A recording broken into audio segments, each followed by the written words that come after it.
recount because you don't see recounts, as Kristen just pointed out, and you have as well, change the game. Pennsylvania is a more important recount play because it is vulnerable to political optics, not to any real allegations, but perception is often reality, or too often reality in politics. And in Pennsylvania, you have Democrats.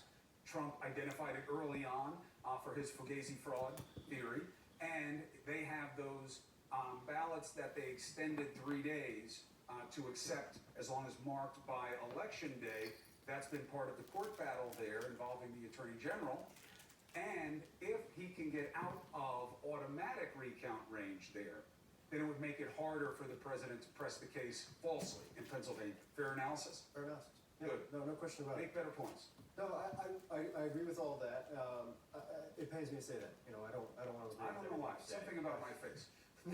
What I want to actually, because we have the new vote here, what I think is so fascinating is just the state of Georgia generally. Because if you flash back 36 years ago, and by that I mean Tuesday night, where things actually stood, and we've seen this progression mostly in Pennsylvania and the Midwest, but Georgia too. There was a point Tuesday night going into Wednesday, so Wednesday at midnight, where people were basically not paying attention to Georgia anymore. Everybody thought Donald Trump probably had Georgia locked up. It was doing exactly what Republicans said it would do. It was a pipe dream for Democrats. Donald Trump was up by 372,000 votes. And it's just fascinating to watch the progressions. Absentee ballots came in.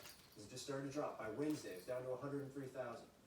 Keep going Wednesday, 79,000, 31,000, 18,000, and just through and through and through, we saw it over the course. It was a very similar thing. While Arizona hasn't followed what we saw in Pennsylvania, Michigan, Wisconsin, Georgia absolutely has. And I think why that matters, why the progression matters, is one, it shows a very clear trend line, a trend line that has not been thrown off track for the better part of the last 36 hours, a trend line that has continued tonight, another 2,800 votes being added to Joe Biden's margin.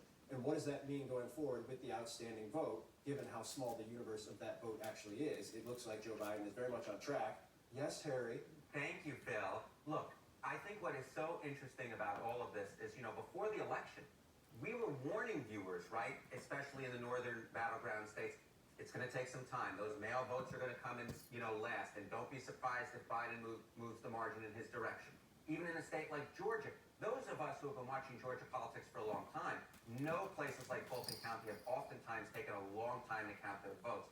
And so nothing here strikes me as irregular. Everything here sort of follows the pattern that we expected before the election. And therefore, everything just seems to be, look, elections are oftentimes a messy thing, but everything seems to be on the level.